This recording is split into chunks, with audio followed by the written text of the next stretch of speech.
I think that the rate cut is a positive first step, but there's still a lot that we'd need to see and a lot that households would need to see to give them more confidence to actually start spending more money. And I guess that goes to seeing a further moderation in inflation. The Reserve Bank Governor was pretty clear that some of those risks remain. We also have some geopolitical uncertainties that could have impact. So whilst I think there's some uncertainties, it's certainly going to provide much needed relief. And I think there is a pathway this year where we could expect, if a few things go our way, to see a stronger economy. On those geopolitical uncertainties, I assume you're talking about perhaps the tariffs floated by the new US President Donald Trump. How might those tariffs impact Wesfarmers' different businesses, and which brands are you most worried about if these tariffs do come in?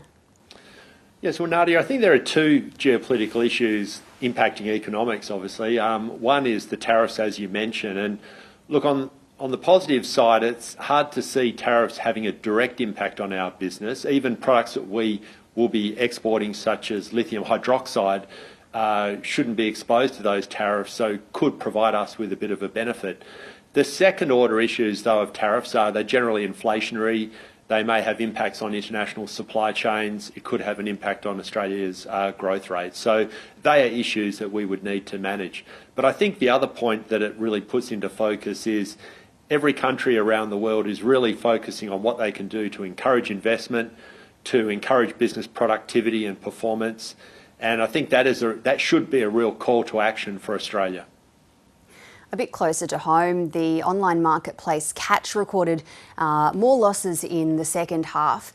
Thinking back now, was it a bad decision to buy it? Well, the investment we made in Catch and the subsequent investment was one of many we've made in digital. Over and above Catch, we've invested over $2 billion in our data and digital capabilities in the last 5 years. And overwhelmingly, it's been a successful transformation. We've grown our digital sales by over 5 times in the last 5 years.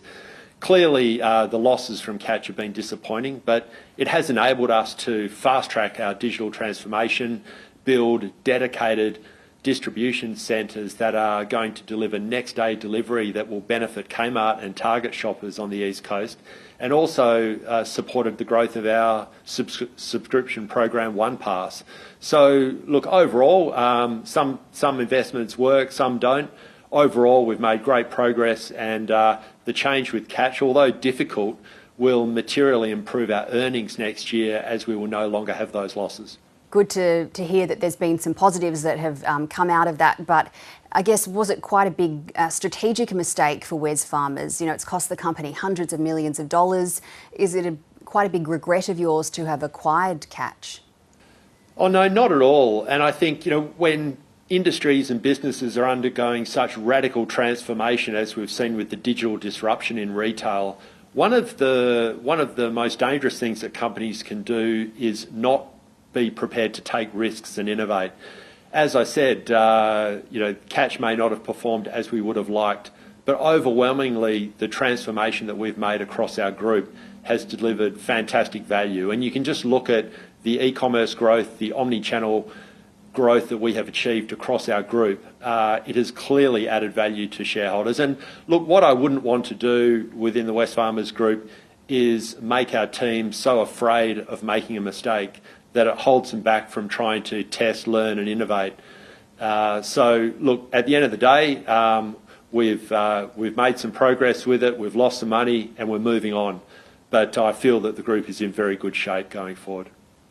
Now, Mr Scott, Kmart and other companies have backed an application by the Australian Retailers Association to exempt some staff from weekend rates and overtime. What's behind this application, this push? It's obviously been seen by the unions as trying to roll back workers' rights. Well, yes. So the review that's been undertaken on the retail award was really initiated by the Parliament because of an understanding of how incredibly complex and outdated it is. And one of the areas that has been proposed is certainly not to walk away from penalty rates. That's not what it's about. For a very small number of very senior roles, there is an opportunity to roll that over into higher pay through a salaried arrangement that does incorporate an allowance for those for what would otherwise be overtime. So, look, I think from my point of view, the proposal that's been put forward is quite a sensible one that would materially benefit many leaders in the retail industry that are really looking to progress their careers. And I think it could be a win-win for both our team members, our leadership, and many businesses. We have seen a lot of strikes recently around Australia. How concerned are you about industrial action in this country, and what do you want to see done about it? Well, look, I'd start by saying that across the Wesfarmers Group, our businesses have very deep and positive relationships with our teams. And we focus on that every day. But I am conscious that over the last number of years, we have seen a lot of flexibility come out of the industrial relations system. We've also seen more onerous regulations and reporting. So I am quite concerned about the direction of travel. The way that we see it is that the industrial relations rules should really create settings to enable teams and businesses to continue to adapt to the future in a way that shares the value that is created. That's certainly the approach that we have within our businesses, but unfortunately many of the industrial relations changes over the last few years have worked against that.